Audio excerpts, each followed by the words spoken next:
Hello! New day, new bahay. Tara! So, we have a carport here for 2 cars and pwede pa kayong mag-park dito kasi at the end, sa inyo pa rin yung property pa dito.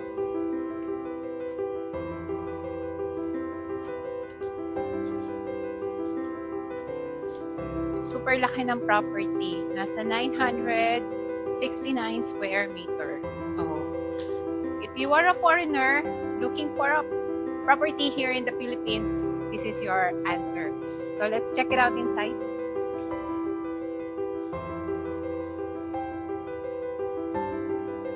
As you enter, meron siyang nilagyan ng shoes here. Meron siyang nilagyan ng shoes.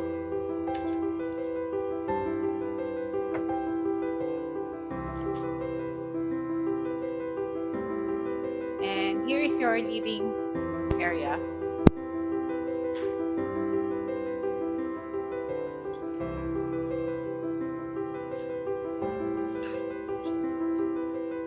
And ito yung magandang part ng house na to.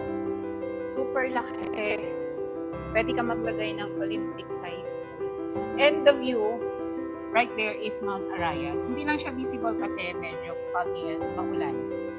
And you can put your outside furniture. And here is your dining area. Pwede ka maglagay ng at least 10-seater, 15-seaters dining area. Sobrang laki. And here is your kitchen. So meron ka rin breakfast nook. You can put a high chair dito.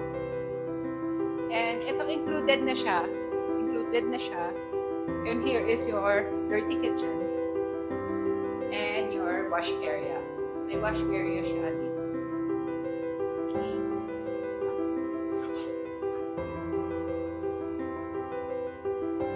Punta tayo. Dito pala sa baba, meron siyang powder room for your visitors.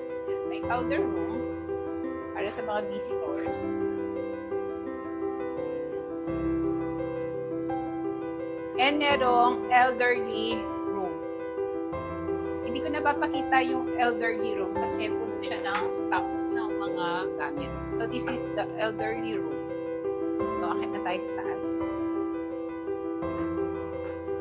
Yung stairs nyo medyo maluwang. Hindi katulad ng iba na sobrang sikip. Ito maluwang. And look. Ganda ng view. So yung mga foreigner na naghahanap ng house na tahimik, yan. Dito ang punta nyo. Inside Clark pa to. Inside Clark. So dito sa second floor, we have 3 rooms. Andito yung junior suite. Hinihinga ka. Junior suite. Tapos meron din siyang sariling balcony. Tapos may sarili siyang toilet.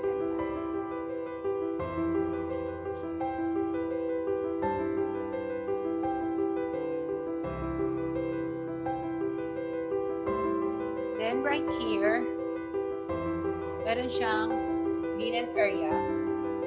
Nalagyan ng mga kumot, bunda. And here is your second room, second floor. Meron na din siyang sariling toilet and bath. And meron ding view. Ang ganda ng view. Medyo lumiliwanag na paggabi, super ganda niya.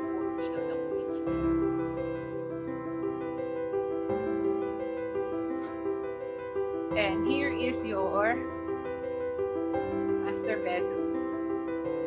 Sobrang laki ng master bedroom. May balcony din. And ito maganda dito, walk-in closet. Laki ng walk-in closet. His and her. And her. Dami. His, her. Tapos may vanity area. And itong toilet and bathroom. Ang laki with bathtub. Yung bathtub kasya apat na tao. Here siya. Yan na yung kabuuan ng house. Anyway, meron palang maid's room dito Nasa baba lang siya. Hindi natin siya ma-access. Nasa labas po siya.